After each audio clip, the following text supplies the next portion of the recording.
En fait, c'est une très bonne question. Je pense que la première chose qu'il faut dire, c'est qu'avant même qu'on a commencé ceci, il n'y avait absolument aucune recommandation canadienne pour ce problème-là, c'est-à-dire les syndromes coronariens aigus et l'utilisation des antiplaquettaires. Donc, on était réellement les premiers. La deuxième chose, c'est que notre réalité, malheureusement, dans l'Atlantique, c'est que nos gens sont plus vieux, ont plus de comorbidité. Puis malheureusement, parce qu'on a moins de centres de cardiologie tertiaire, notre attente est plus longue. Puis finalement, l'autre raison, c'est que les gens n'avaient pas d'expérience avec ces nouveaux agents-là. Il n'y a personne qui a d'expérience avec les nouveaux antiplaquettaires énormément. Puis on ne voulait pas brûler les étapes en l'ouvrant à tous.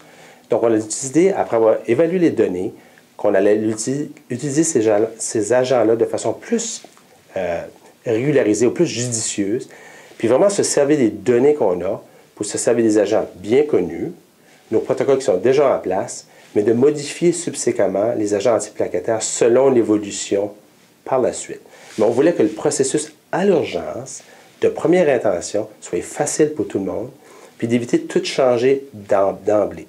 Il est plus facile de changer 24, 48 ou 72 heures plus tard que de tout changer les protocoles au préalable. Surtout que les données qu'on avait avec le ticagrelor, par exemple, ne sont pas actuellement au début, mais les bénéfices qu'on obtient sont plutôt tardifs. Donc, il n'y avait pas de danger à retarder l'utilisation de ces agents-là si on les jugeait les plus appropriés.